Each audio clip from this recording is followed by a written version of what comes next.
सरकारची दडपशाही खपवून घेतली जाणार नाही. राष्ट्रीय जैन सेना संतप्त. भुसावळ येथे प्रांत अधिकारी यांना दिले निवेदन. जैन तीर्थंकरांची मोक्षभूमी, जैनांचे पवित्र तीर्थक्षेत्र श्री सम्यक शिखरजी मधुबन, झारखंड येथे मुख्यमंत्री हेमंत सोरेन यांच्या उपस्थितीत जुलै 19 रोजी 4 प्राण्यांचा बळी देण्यात आला. या घटनेमुळे देशभरातील जैन समाजात संताप व्यक्त केला जात आहे.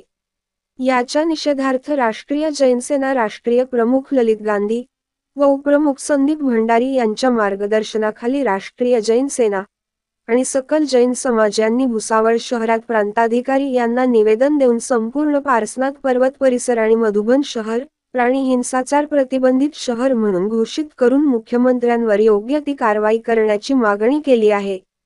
या प्रसंगी राष्ट्रीय जैन सेना शाखेचे अध्यक्ष चेतन हेमावत जैन, उपाध्यक्ष गजेर दुर्वीकर, सचिव सतीश गोसावी, सदस्य योगेश वासकर, ज्येष्ठ मार्गदर्शक अजय जैन, दिंगबर जैन मंदिरचे सचिव दीपक काठे, रोखपाल रमेश अन्नदाते तसेच जैन समाजातील मान्यवर उपस्थित होते.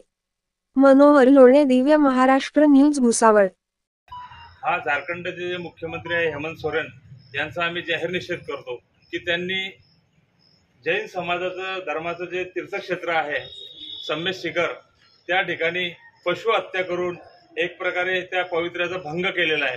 त्यांचा आम्ही जाहीर निषेध करतो व त्यांच्या अशा निंदनीय कृतीमध्ये काहीतरी तिथे प्रतिबंध लागावा असं निवेदन आम्ही शासनाच्या वतीने पंतप्रधान कार्यालयापर्यंत पोहोचवण्याचा प्रयत्न केलेला है.